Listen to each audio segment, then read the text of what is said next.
I suggest you all vacate by this weekend, unless you want the media to report on your illegal occupation of private property." The clink of silverware stopped midair. My son-in-law's mother, draped in silk like she owned the coastline, narrowed her eyes at me. Her voice dripped with condescension. "This villa was gifted to our son and daughter-in-law. You're not the owner anymore." I didn't respond right away. I reached into my handbag and pulled out a slim folder, documents crisp and notarized, glowing under the chandelier light. I laid them on the table between the untouched fruit platter and her diamond-studded phone. "I think you'll want to read Clause 9, I said calmly, almost kindly.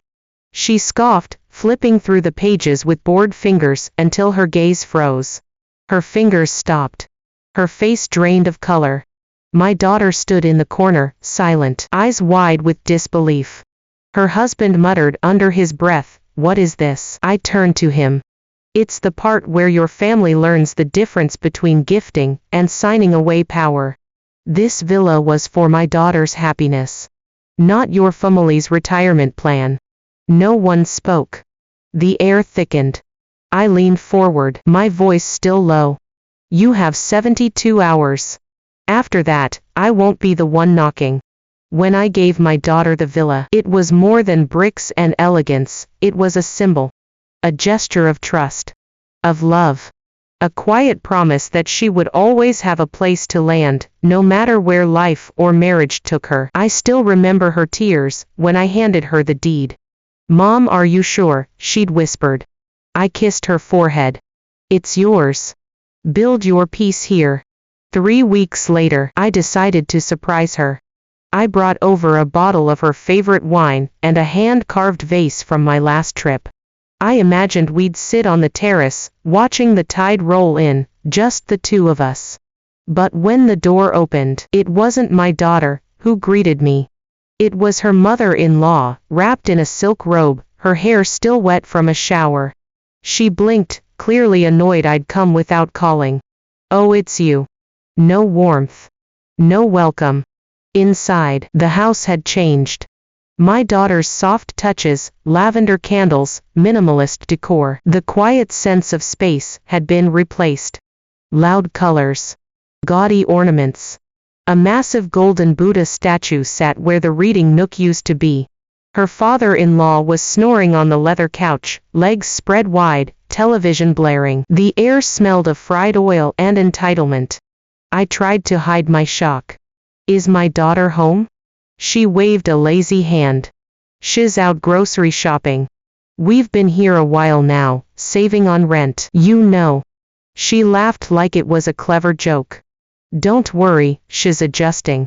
I stood still, gripping the wine bottle tighter. As I walked toward the dining room, I passed the mahjong table, already well worn, set up, where my daughter's meditation mat used to be. 2 elderly aunts were gossiping in dialect I didn't understand, casting me glances like I was the outsider. I was offered tea. Served like a guest. In the house I gave my daughter. When she finally returned, her face lit up, then immediately dimmed as her mother-in-law barked at her to bring more soy sauce from the car. She didn't argue. She didn't even meet my eyes. I knew then. They hadn't just moved in. They'd taken over. And my daughter, somewhere along the way, had lost her voice. I left with a smile. I left with grace. But inside, a quiet anger began to smolder. Not because they were rude or greedy, but because they thought I was done. That giving the villa meant I gave up my power. That I could be ignored. They had no idea who they were playing with. I didn't confront them, not that day. Not the next.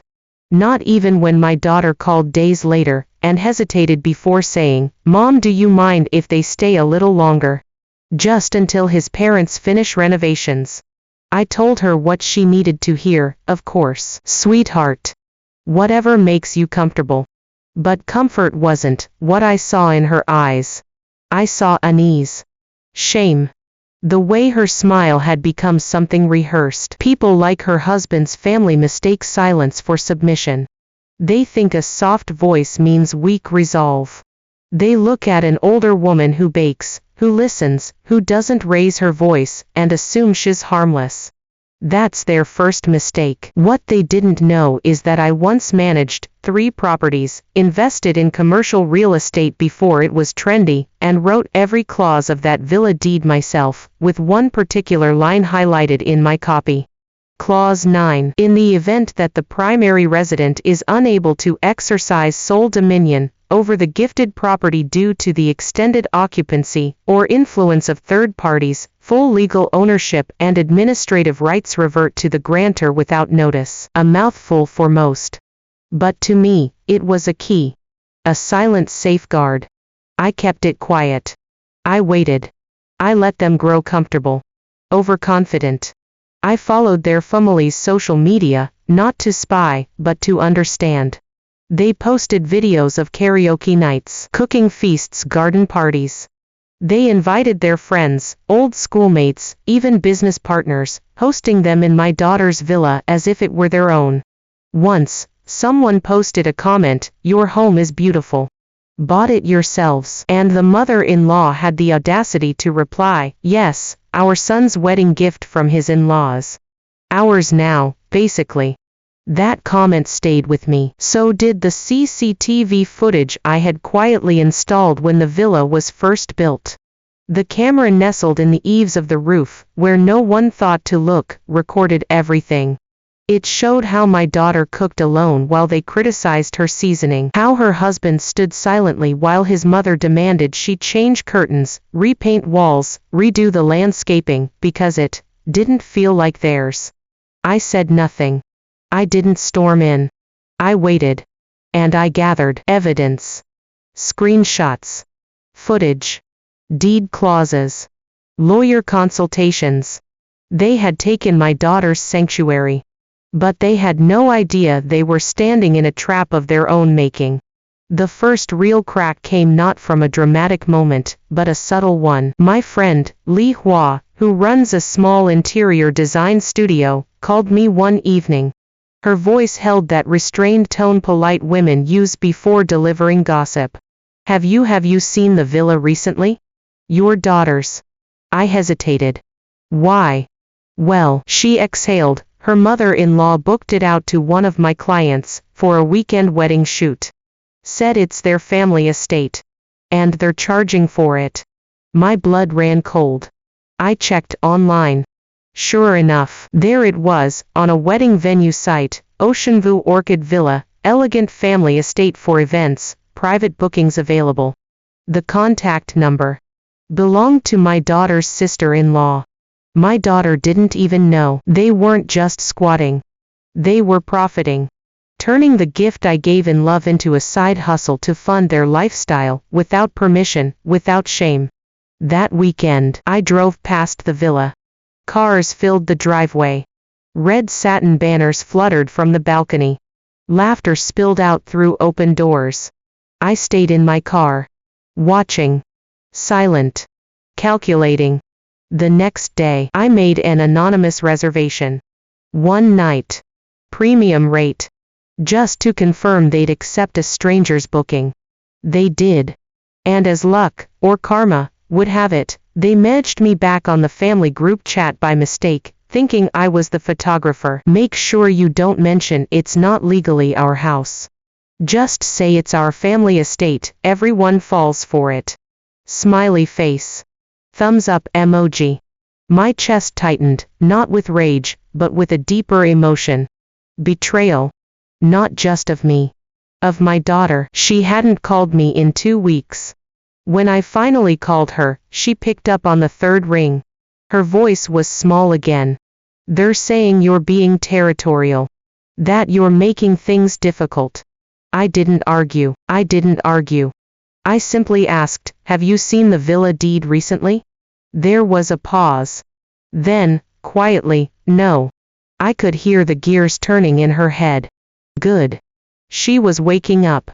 Because this wasn't just about stolen space anymore. This was about identity. About manipulation. About a quiet war disguised as domestic life. And they'd made one crucial mistake. They underestimated the woman who built the battlefield. I didn't storm the gates. I didn't shout or demand. That would only feed their narrative, emotional mother-in-law causing trouble. No, I moved like water. Quiet. Certain. Inescapable. My first step was to contact my lawyer, Mr. Zhang. He was the one who had helped me draft the deed years ago. When he reread Clause 9, he actually chuckled. They really thought this was theirs. They never read the fine print. He leaned back, lossing his fingers. Then let's remind them, legally. We prepared a formal reclamation letter citing violation of occupancy terms, illegal subletting, and unauthorized commercial use of a residential property. I also included a notarized USB of the CCTV clips, showing the events, the bookings, the smug declarations of ownership. While Mr. Zhang filed the ownership reversal paperwork at the city registrar, I began working on the social side of the strategy. I sent a polite message to my daughter, "Sweetheart, I'm planning to visit the villa again this Sunday. You may want to be there." She read it instantly. No reply. But I knew she'd come. I made sure the entire family was home. When I walked in, the mother-in-law was in the middle of arranging jade figurines on the mantel. She didn't even look up. "You again. This is getting tiresome." I smiled. "I just came to deliver a letter." She took the envelope without interest, until her eyes fell on the firm's name. Her smile faltered. "What is this?" Behind her, her husband turned off the TV. The sister-in-law stepped away from the kitchen door. Silence fell like a stone. My daughter entered moments later, winded, worried. "Mom, what's going on?" I turned to her, my voice calm. "This villa was never signed over entirely. You were gifted residency, not ownership. Clause 9 states if it becomes a space of coercion, control, or profit by others, I take it back. Legally. Permanently." Her husband scoffed. "You can't just take it back. I already have," I said, pulling out the stamped reclamation form. "And by the way," I added softly, "renting it out as a business violates zoning laws. Which means not only do I reclaim the house, but your family may also be liable for city fines. You'll want to speak to a lawyer about that." Quickly. The sister-in-law dropped her glass. The mother-in-law's lips moved, but no words came. I could see the exact moment they realized this wasn't just about a house. It was a net tightening around them. "And for your peace of mind," I looked to my daughter, "you'll always have a place to stay. With me. No rent. No rules. No games." For once, she didn't hold back her tears. "I knew you were manipulative," the mother-in-law snapped, her voice suddenly sharp as a whip. "But using legal tricks against your own daughter's family. That's low, even for you." I didn't flinch. "What's truly low," I said evenly, "is pretending a gift was a conquest, exploiting hospitality, and turning my daughter into your maid, in her own home." She laughed bitterly. "So what now? You're throwing us out. After we made this house livable. After we brought in prosperity." I tilted my head slightly. "You mean the rentals. The wedding bookings. The online business listed under a false address. That's not prosperity. That's fraud." Her face flushed red, but her husband cut in, voice rising. "You're going to humiliate your daughter in front of everyone. Think about what the neighbors will say." I looked at him calmly. "Oh, I have. In fact, I've already emailed every booking client an apology, a refund, and copies of your unauthorized rental contracts. I also spoke to a city inspector this morning." His mouth fell open. "You wouldn't dare." I already did. My daughter stood frozen, eyes darting between us. Her husband finally spoke, voice trembling with anger and disbelief. "You really hate us that much?" "No," I said softly. "I just love my daughter enough to stop pretending she's safe with people who trample her voice, who treat her marriage like a land grab." Then I turned to her. "You've been living like a guest in a house that was meant to be your sanctuary. But you're not a guest. You are the only one who belongs. Tears welled in her eyes. Her husband stepped forward to grab her wrist. She's just confused, but she pulled back. No. I've been quiet too long. I thought staying silent would keep the peace. She turned to face his mother, her voice breaking. You promised me this would only be for a week. It's been 5 months. And somehow, I became invisible in my own home. The room fell still. Then the mother-in-law hissed, so that's it. You choose her over your husband's family. My daughter took a breath that sounded like freedom. I choose myself. I handed her a set of keys, new keys, to the apartment I'd quietly prepared for her near my home. No pressure. No intrusion. Just a safe place. You can move there tonight, I told her gently. Or stay here. Because by tomorrow, they'll all be gone. One way or another. The mother-in-law opened her mouth, but her son stopped her. She's right, he said bitterly, jaw clenched. We've pushed too far. And just like that, the empire they'd built on assumed power began to collapse. 3 days later, the villa was quiet again. No more loud parties. No more strangers using the kitchen for photo shoots. The ornamental jade pieces were gone. The gaudy red drapes had been pulled down. All that remained was the clean, open silence of a home finally returned to its rightful owner. But it wasn't mine anymore. Not fully. I met my daughter there that morning. She had a small suitcase in one hand and a coffee in the other. Her eyes were clearer than I'd seen in months. You really scared them, she said with a half smile. They scared themselves, I replied. I just gave them the mirror. The day after the confrontation, her husband's family packed up, quietly, urgently. No apologies. No messages. They knew better. What they didn't know was this: I never intended to keep the villa. As she walked through the halls, touching the railings like they were relics from a lost world, I handed her a second envelope. She opened it slowly. Her lips moved as she read the first line. Then she gasped. You retransferred the deed to me unconditionally, I nodded. You don't need protection. You just needed time to remember who you were before they made you forget. But what if they come back? What if he? That's up to you, I said. But now, you'll choose from a place of strength, not fear. He saw how far you'd let them go before saying a word. He won't underestimate you again. Her eyes filled, but this time, with pride, not grief. And there was one last piece of closure. Before I left the villa that morning, I sent a file to the City Council's Property Fraud Division, details of illegal rentals, financial transactions, and 3 other homes under her husband's sister's name, also acquired through forged claims and fake leases. Let them face consequences in the same silent, orderly way they trespassed into our lives. And as for the wedding clients they defrauded, they've all since been offered a new venue, my beachside garden property, which I reopened as a community event space. Free for those affected. Run by my daughter, now that she's found her footing again. She named it, Second Bloom. When people ask her what the name means, she just smiles and says, it's about growing back stronger after they thought you'd already wilted.